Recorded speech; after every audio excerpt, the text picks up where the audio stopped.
સિત્સરના 25 વારિયામાં બે પક્ષ વચ્ચે સર્જાઈ મારામારી, જેમાં 2 થી 3 લોકોને ઈજા. આ પ્રાપ્ત થતી માહિતી મુજબ ભાવનગર નજીક આવેલા સિત્સર 25 વારિયામાં રહેતા પંકજભાઈ ચંદુભાઈ મકવાણાને તેમના જ સંબંધી વિનોદભાઈ ઉકાભાઈ સોલંકી સાથે કોઈ ઘરની મેટરને લઈને માથાકૂટ થઈ હોય, જે બાબતમાં મારામારી થતા પંકજભાઈ તથા તેમના ભાઈ અને માતાને ઈજાઓ થતા સારવાર માટે સરટી હોસ્પિટલ ખાતે લાવવામાં આવ્યા હતા.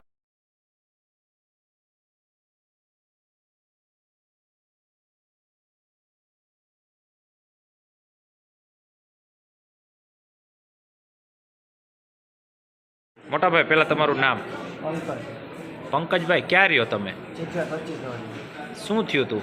અમે ઘરે બેઠા હતા પેલા નાની છોડીને બાબતમાં બાધર નથી, મારા સસુરની હતી, એ મારા કાકા થાય.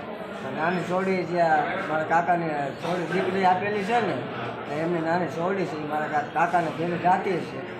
એમને નહોતું સારું લાગતું, તું ત્યાં હું લેવા જાઉં તેમ કરી નાની છોડી મારો મારા કાકા ત્યાં ખાલી કહેવાય કે હું લેવા ગયા નાનું ભાવ મારું કંઈ કે તારે હું એમ કંઈક લાગુ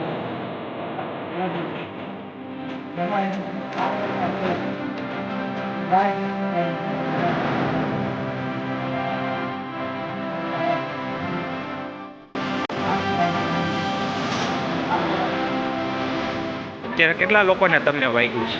4 જણા. કોને કોને નામ બોલો? મારી માને એક મારા ભાઈને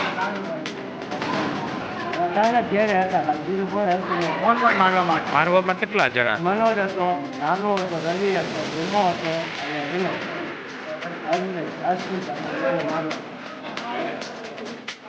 અત્યારે 35 જણા હતા.